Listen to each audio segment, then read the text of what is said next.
नमो नमः। मैं दिनेश कुमार कुमावत राजस्थान सरकार और वेदांता के CSR इनिशिएटिव की कक्षा में आपका हार्दिक स्वागत करता हूं, जिसके टेक्निकल पार्टनर है मिशन ज्ञान। विद्यार्थियों, हम शुरुआत करने वाले हैं क्लास 8वीं का संस्कृत विषय, ठीक है। और इस संस्कृत विषय में हम पढ़ने वाले हैं रुचिरा तृतीयो भागः। पुस्तक का नाम है रुचिरा तृतीयो भागः, जिसका प्रथम पाठ सुभाषितानि हम पढ़ने वाले हैं।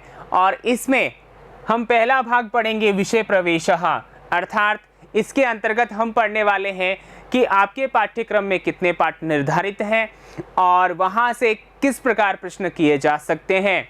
साथ ही जो आपके मंगलाचरण है उसको भी हम इसके अंतर्गत पढ़ने वाले हैं, ठीक है। आइए विद्यार्थियों, शुरुआत करते हैं। रुचिरा तृतीयो भागः, ठीक है। प्रथमः पाठः प्रथमः भागः।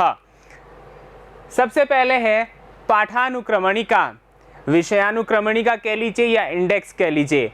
इसके अंतर्गत आपके यहाँ पर कुल 15 पाठ हैं, यानी आपके पाठ्य पुस्तक में पंचदश पाठः, ठीक है ना, निर्धारित किए गए हैं। अब यहाँ पर देखिए जो पाठ का क्रमांक है वो आपको ध्यान रखना है, यानी कि किस क्रम पर कौन सा पाठ है, अर्थात पाठ का शीर्षक भी आपके सामने है।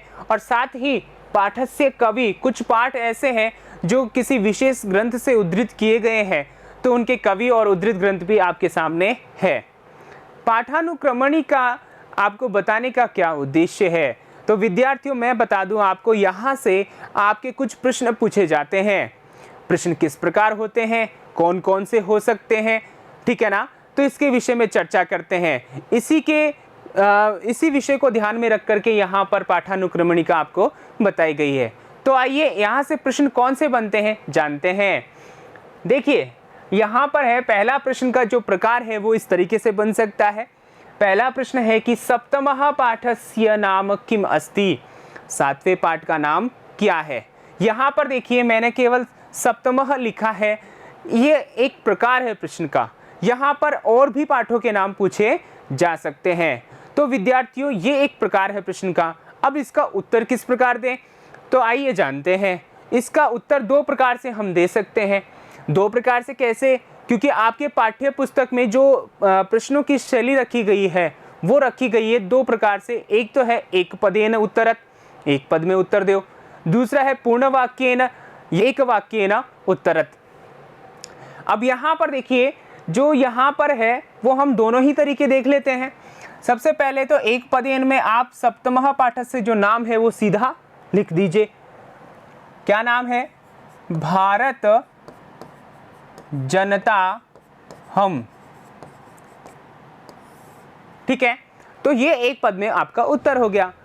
अब जब हम बात करें पूर्ण वाक्य की या एक वाक्य की बात करें, तो वहां पर हमें क्या परिवर्तन करना है, परिवर्तन करना है कि जो प्रश्नवाचक शब्द है उसको हटाना है और उसके स्थान पर हमें जो उत्तर आ रहा है उसको लिखना है, ठीक है ना। और प्रश्नवाचक जो चिन्ह है उसको हटा करके पूर्ण विराम लिखना है। तो कैसे लिखेंगे ये भी देख लेते हैं। आइए विद्यार्थियों, तो आप लिखेंगे सप्तमः पाठस्य नाम, ठीक है ना, आप भी लिखते रहिएगा अपनी कॉपी में, ठीक है। तो सप्तमः पाठस्य नाम भारत जनता हम, ठीक है। और आगे आप क्रिया लगाएंगे, जो भी क्रिया है अस्ति। तो इस प्रकार से इसका हम उत्तर लिखेंगे, ठीक है विद्यार्थियों। अगर आपसे परीक्षा में पूछा जाए तो आप इस प्रकार से उत्तर लिख सकते हैं। दूसरा तरीका जो है, दूसरा प्रश्न जो है वो देखिए, सप्तभगिन्य इति पाठस्य क्रमांकः कः। सप्तभगिन्य इस पाठ का क्रमांक क्या है। जैसा कि मैंने अभी आपको बताया, ये जो पाठानुक्रमणिका है इसमें क्रमांक दे रखा है, 15 पाठ है आपके पास में। अब यहाँ पर किस क्रम पर कौन सा पाठ है ये आपको ध्यान रखना है। तो इसी को लेकर के ये प्रश्न पूछा गया है, ठीक है। तो अब यहाँ पर भी तरीका इसी प्रकार रहेगा, ठीक है, जैसा हमने ऊपर समझा। तो हम क्या क्रम लिखेंगे, इसका जो क्रम है वो है नवमः, ठीक है। एक पद में ये हो गया उत्तर, किसमें, एक पद में। अब अगर पूरे वाक्य में हम उत्तर दें तो वो किस प्रकार देंगे, वो इस प्रकार देंगे, सप्त भगिन्याः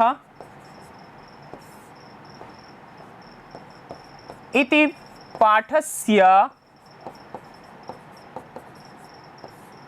विद्यार्थियों कॉपी में लिखने के साथ साथ मस्तिष्क में भी लिख लीजिएगा, क्योंकि पक्का है यहाँ से इस प्रकार के प्रश्न पूछे जा सकते हैं। पाठस्य क्रमांकः। अब यहाँ पर प्रश्नवाचक जो शब्द है उसके स्थान पर आपका जो उत्तर आ रहा है वो लिख दीजिए, नवमः। अब यहाँ उत्तर आपका पूरा हो जाता है, लेकिन फिर भी आप इसको कंप्लीट करने के लिए क्रिया लिख सकते हैं, अस्ति। ठीक है, तो ये आपका उत्तर हो गया। अब यहाँ पर देखिए दो प्रकार तो ये हैं, साथ ही एक प्रकार और जो कि प्रमुख है वो क्या कि ये पूछा जा सकता है कि आपकी पाठ्य पुस्तक में कितने पाठ हैं, अर्थात भवतां पाठ्य पुस्तके कति पाठाः भवन्ति। ठीक है, तो आपका उत्तर वहाँ होगा पंचदश पाठाः। ठीक है ना, टोटल कितने पाठ हैं, 15 पाठ हैं। तो विद्यार्थियों इस प्रकार से ये हमने पाठानुक्रमणिका को पढ़ा, और अब हम मंगलाचरण करते हुए आगे बढ़ते हैं। अर्थात मंगलाचरण जो पाठ्य पुस्तक में निर्धारित है वो इस प्रकार है, मंगलम। ठीक है ना, यहाँ पर देखिए हम शुरुआत करते हैं, उच्चारण करते हैं, आप भी विद्यार्थियों उच्चारण करें इसका। हरि ओम यज्जाग्रतो दूरमुदईति दैवं तदुसुप्तस्य तथैवैति दूरंगमं ज्योतिकां ज्योतिरेकं तन्मे मनः शिव संकल्पमस्तु। यहाँ पर देखिए विद्यार्थियों ये जो है शुक्ल यजुर्वेद, ठीक है ना, क्योंकि विद्यार्थियों आपको पता होना चाहिए जो हमारे पास वेद हैं, ठीक है ना, वो कितने हैं, 4 है। कितने हैं, 4 हैं। कौन कौन से हैं जो हमारे वेद हैं, वो है ऋग्वेदः एक, दूसरा है यजुर्वेदः, और तीसरा अपने पास में है सामवेदः, और चौथा जो है अथर्ववेदः। ये 4 वेद हैं विद्यार्थियों, आपको पता होना चाहिए।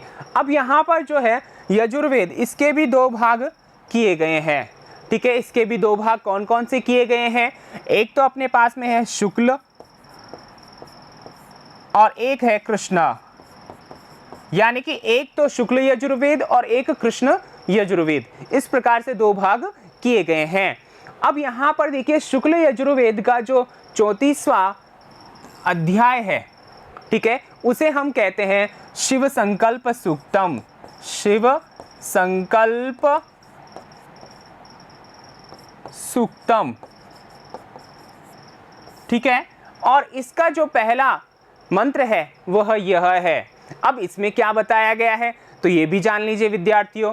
कहा जाता है, यानी कि इसके जो ऋषि हैं, ठीक है ना, याज्ञवल्क्य जो महर्षि हुए हैं, उन्होंने बताया है कि जो दूर तक जाता है, यानी जागृत अवस्था में, मानव की जागृत अवस्था में जो दूर तक जाता है, और सोई हुई अवस्था में भी जो दूर तक जाकर वापस आ जाता है, ऐसा वह सभी प्रकाशों का जो केंद्र है, सभी तेजों का जो केंद्र है, वह मेरा मन अच्छे संकल्पों से युक्त हो। अर्थात दृढ़ कामों में लग करके, एकजुट होकर के, अपने नियंत्रण में रख करके अच्छे कार्यों से संलग्न हो, ऐसा उन्होंने कहा है। अब यहाँ पर देखिए विद्यार्थियों, हम इसका संस्कृत में भावार्थ देखते हैं। यहाँ पर देखिए भावार्थ, यदा जब मानव जागरण अवस्थायाम, जागृत अवस्था में भवति होता है, तदा तब तस्य उसका मनः, जो मन होता है, दूरम दूरम गच्छति, दूर दूर जाता है। यानी कि जब भी मानव जागृत अवस्था में होता है तो वहाँ पर वह पता नहीं क्या क्या सोचता रहता है, ठीक है ना। इसी प्रकार यहाँ पर देखिए मानव की जगह हम यहाँ पर छात्र भी ले सकते हैं, क्योंकि आपको यहाँ पर ये जो मंत्र बताया गया है आपके पाठ्य पुस्तक में रखा गया है, तो विद्यार्थियों आपको केंद्रित करके रखा गया है। तो जो छात्र का मन होता है, ठीक है ना, वह कैसा होता है? जागृत अवस्था में यहाँ वहाँ इधर उधर घूमता रहता है, ठीक है ना, अर्थात विद्यार्थी कुछ ना कुछ सोचता रहता है। और सुप्तावस्थायाम अपि, और सोई हुई अवस्था में भी, यानी जब मानव नींद ले रहा होता है, यानी कि विद्यार्थियों आप जब नींद ले रहे होते हैं तब तस्य मनः, यानी उसका मन अर्थात उस मानव का या आप विद्यार्थियों का सुदूरम गत्वा, दूर जाकर के प्रत्यागच्छति, वापस आ जाता है। तादृशम, वैसे सुदूर गमनशीलम प्रकाशानाम च केंद्रम, दूर जाने वाले, बहुत दूर जाने वाले और सभी प्रकाशों का जो केंद्र है, ठीक है ना, मम मनः, मेरा मन, अर्थात आप विद्यार्थियों का मन शुभ संकल्प युक्तम भवतु, अच्छे संकल्पों से युक्त हो, अर्थात एक छत्र होकर के पढ़ाई में आपका मन लगे, इसीलिए ये मंत्र यहाँ पर रखा गया है। ये हमें शिक्षा देता है कि प्रत्येक विद्यार्थी अपने दृढ़ संकल्प में लग करके, अपने कल्याण रूपी हित में जो कार्य है उसमें लग करके वह क्या करे? अपना कार्य करे, ठीक है ना। समझ में आ गया ना विद्यार्थियों? तो अब आगे देखिए अगला मंत्र क्या कहता है। अगला मंत्र है अपने पास में, सुखारथिरश्वानिव यन्मनुष्यान्ने नीयते इषुभिर्वाजिन इव हृतप्रतिष्ठं यदजिरं जविष्टं तन्मे मनः शिव संकल्पमस्तु। अब यहाँ पर देखिए, यहाँ पर ये भी शुक्ल यजुर्वेद यानी शिव संकल्प सूक्त का जो है छठा मंत्र है। वहाँ पर कुल 6 मंत्र है, ठीक है ना।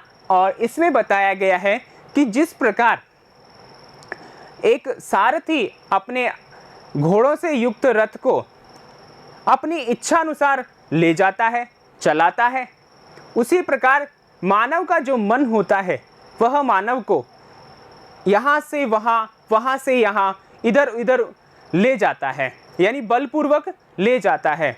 तो ऐसा जो वह मन है जो अजर अमर रहने वाला है, बहुत दूर तक जाने वाला है, गतिशील है, ऐसा वह मन शुभ संकल्पों से युक्त हो, दृढ़ होकर के कार्य करे, एकजुट होकर के कार्य करे। अब आइए संस्कृत में भावार्थ देखते हैं। यथा, जिस प्रकार चतुर सारथी, अर्थात जो चतुर सारथी होता है, मतलब रथ को चलाने वाला होता है, अश्वान घोड़ों को यथेच्छम अपनी इच्छा के अनुसार चालयति चलाता है। तथैव उसी प्रकार मनुष्याणाम मनः, मनुष्यों का जो मन है, जैसा कि हमने पहले मंत्र में देखा था कि मनुष्यों की जगह हम छात्र भी पढ़ सकते हैं, यानी विद्यार्थियों आपके लिए आया है तो यहाँ पर छात्राणाम भी हम पढ़ सकते हैं। क्या पढ़ सकते हैं? छात्राणाम शब्द भी हम यहाँ पर पढ़ सकते हैं, आप लोगों के लिए आया है। तो छात्राणाम मनः, छात्रों का मन, जो मन है, मनुष्यान यानी मनुष्यों को, अर्थात छात्रों को, छात्रान यानी कि यहाँ पर हम क्या कर दें, छात्रान, बलपूर्वकम, बलपूर्वक, अत्र तत्र नयति, यहाँ वहाँ ले जाता है, ठीक है ना। जब कक्षा में विद्यार्थी बैठा हुआ रहता है तो वह सोचता रहता है, उसका मन कभी यहाँ कभी वहाँ, कभी किसी चीज़ में कभी उस चीज़ में लगा रहता है, ठीक है ना। तो ऐसा नहीं होना चाहिए, ठीक है। तो तादृशम, वैसे सदैव, हमेशा, मम हृदय, मेरे हृदय में, ठीक है। यहाँ पर देखिए मैंने कहा याज्ञवल्क्य जो ऋषि हैं वह अपने मन की बात कर रहे हैं, तो यहाँ पर प्रत्येक विद्यार्थी को अपने ऊपर लेकर के सोचना चाहिए कि मम हृदय, मेरे हृदय में, स्थितम, स्थित, अमरम, अमर, अतिशय गतिशीलम च, और अत्यधिक गतिशील रहने वाला, मम मनः, मेरा मन, ठीक है ना। अब यहाँ पर हम छात्रों की बात कर रहे हैं तो यहाँ बहुवचन के रूप में हम अस्माकम का भी प्रयोग कर सकते हैं, ठीक है।